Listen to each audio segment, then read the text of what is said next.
Hai, Assalamualaikum. Selamat datang ke Omar Didik bagi subjek reka bentuk dan teknologi tingkatan 2. Untuk hari ini kita akan masuk subtopik yang pertama dalam bab reka bentuk aquaponik. Okey, objektif pembelajaran kita hari ini adalah menyatakan maksud aquaponik dan juga menerangkan reka bentuk sistem aquaponik.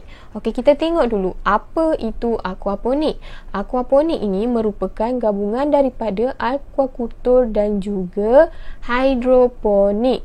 Maka terhasillah daripada gabungan kedua-dua ni, maka terhasillah aquaponik.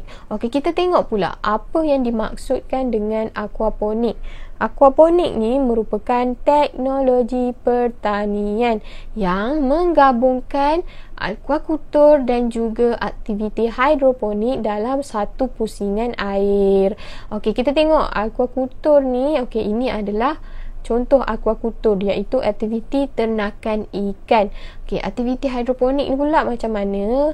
Ini adalah contoh aktiviti hidroponik, iaitu tanaman tanpa media tanah, tanpa kita menggunakan tanah. Okey, itu yang dimaksudkan aquaponik. Okey, kita tengok pula dalam aquaponik ni kita ada 3 unsur penting, iaitu kita ada ikan, kita ada bakteria dan juga tanaman. Okey, ketiga-tiga unsur ni memainkan peranan yang penting lah. Ni ada peranannya, ini ada peranannya, tanaman ada peranannya. Di mana peranan ikan ni, dia akan hasilkan 2 benda, iaitu amonia dan juga kotoran. Amonia dan kotoran ni, okey, amonia dan kotoran ni bakteria akan ambil alih, iaitu bakteria akan menapis dan mengubah amonia dan juga kotoran tu menjadi nitrat dan juga zat, iaitu baja. Baja kepada siapa? Baja kepada tanaman kita. Dan tanaman kita, dia punya peranan adalah menghasilkan oksigen dan air yang bebas amonia kepada ikan. Okey, nampak tak dia saling berkait antara satu sama lain. Kalau tak ada ni, maka tak terjadilah aquaponik kita. Okay, kita tengok pula apa tujuannya. Tujuan aquaponik ini adalah, yang pertama, kita nak kekalkan kualiti air. Yang kedua, kita nak kurangkan kadar amonia di dalam air. Di mana bakteria tadi kan, bakteria akan lakukan kerja dia, iaitu dia akan pecahkan amonia jadi baja kepada tanaman. Itu adalah tujuan yang kedua. Tujuan yang ketiga adalah untuk menjimatkan ruang. Contohnya macam ni lah, kita tanam pada bawah, kita letak ternakan kita, atas kita letak tanaman kita. Macam tu kita dapat jimatkan ruang. Selalu kita tanam tanaman kita dekat atas tanah kan. Jadi tanah tersebut kita dah dapat jimatkan ruang, kita boleh letak benda lain pula kan. Macam tu. Seterusnya adalah menghasilkan makanan, di mana menghasilkan makanan ni boleh jadi 2, iaitu tanaman dan juga ternakan. Tanaman ni, kalau kita tanam sayur, maka kita dapatlah makan sayur. Kalau ternakan, kalau kita bela ikan, maka kita dapat makan ikan.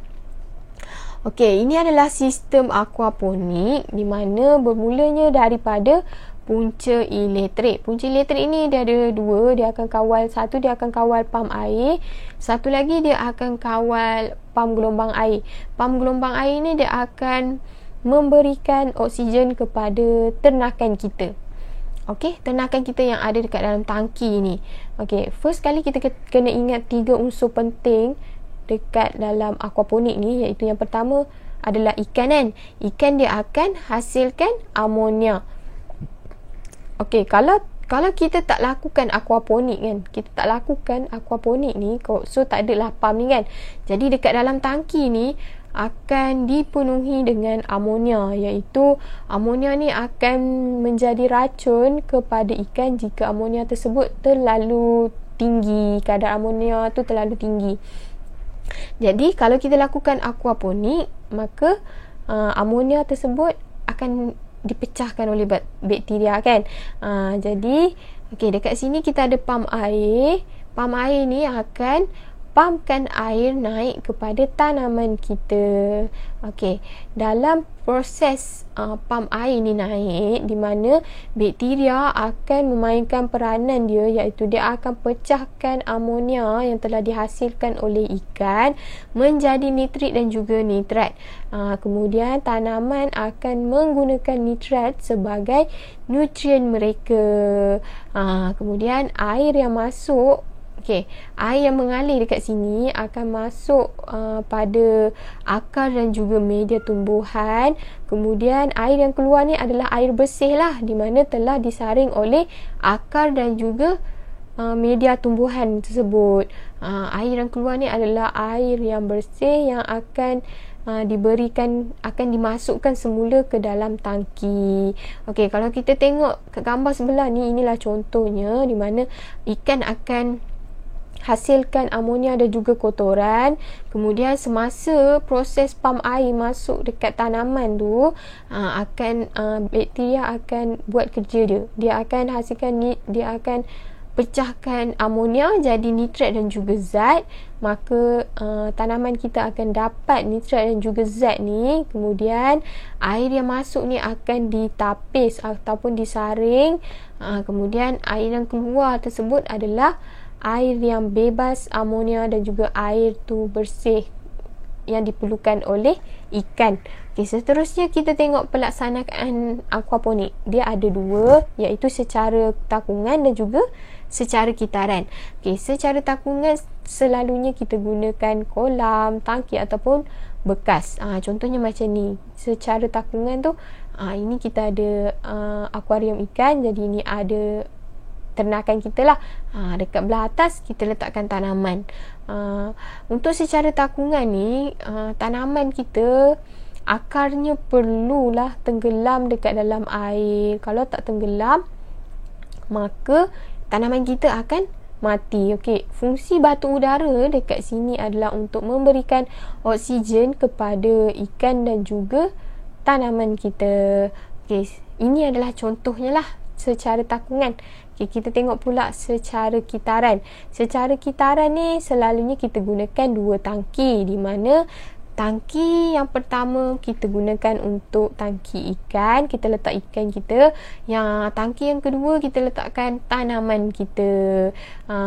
Kedua-dua tangki ni mestilah secara berasingan, barulah kita boleh buat secara kitaran. Yang kedua, aquaponik secara kitaran ni kita gunakan media tanaman, iaitu seperti hidroton dan juga kerikil. Kelebihan secara kitaran ni adalah kelebihannya adalah kita dapat menjamin akar tanaman, so air takkan tak bertakung lah kan. Jadi tanaman akan lebih sihat. Ini adalah contohnya di mana kita bagi ikan makan, ikan hasilkan amonia, lepas tu ada bakteria akan buat kerja dia, maka bakteria hasilkan baja kepada tanaman.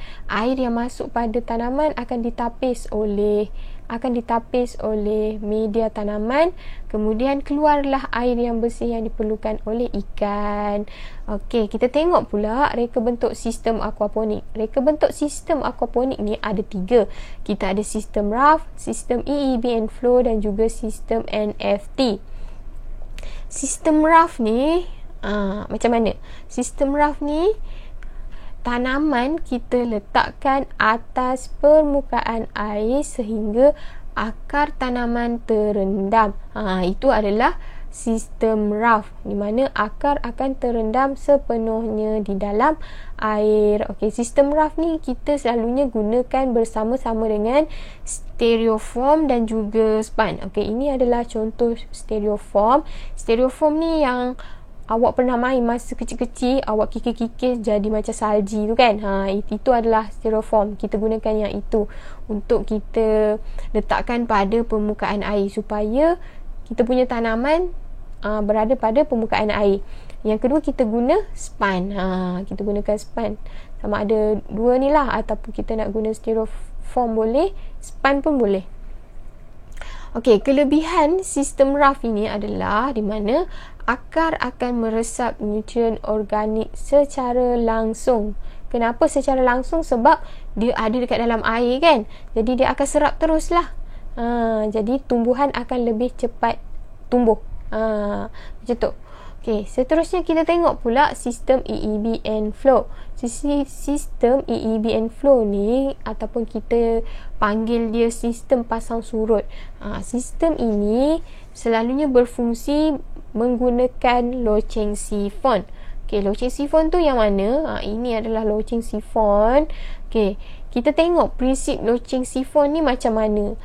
Prinsip loceng sifon ni dia akan keluarkan air jika sudah penuh, di mana pam air ni akan pam air, so air akan masuk dekat dalam media tanaman kita, kemudian dia akan air tersebut akan memenuhi loceng sifon kita. Kemudian selepas je penuh loceng sifon kita, air akan keluar ke tangki ikan. Okey, itu adalah prinsip loceng sifon. Contohnya macam ni lah. Okey, contoh macam ni, air masuk, jadi loceng sifon akan dipenuhi dengan air dan dia akan dikeluarkan. Jadi begitulah prinsip loceng sifon. Air masuk, kemudian loceng sifon penuh dengan air, so dia akan keluar, mengeluarkan air jika sudah penuh. So itulah prinsip loceng sifon. Okey, sistem EEB and flow ni juga merupakan sistem aquaponik yang sederhana sahaja. Okey, kita tengok pula sistem NFT, iaitu near film teknik. Macam mana sistem ni, reka bentuk sistem ni kan macam mana?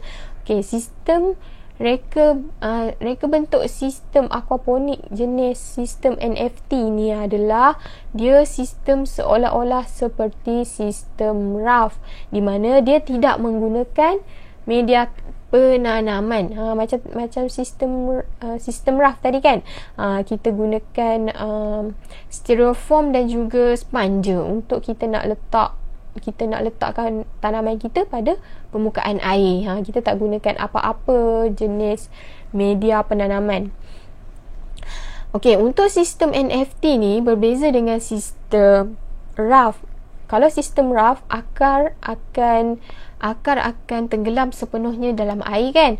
Kalau sistem NFT, dia hanya menyentuh pada lapisan air yang mengalir sahaja. Nampak tak? Hujung-hujung saja, hujung akar je akan menyentuh pada lapisan air. Okey, seterusnya adalah air yang mengalir. Okey, air yang mengalir ni tidak boleh bertakung. Kalau bertakung, maka air pada tangki ikan ni akan berkurang. Jadi dia kena sentiasa mengalir dengan cepat supaya air pada tangki ikan tidak akan berkurang. Okey, contohnya macam inilah. Pam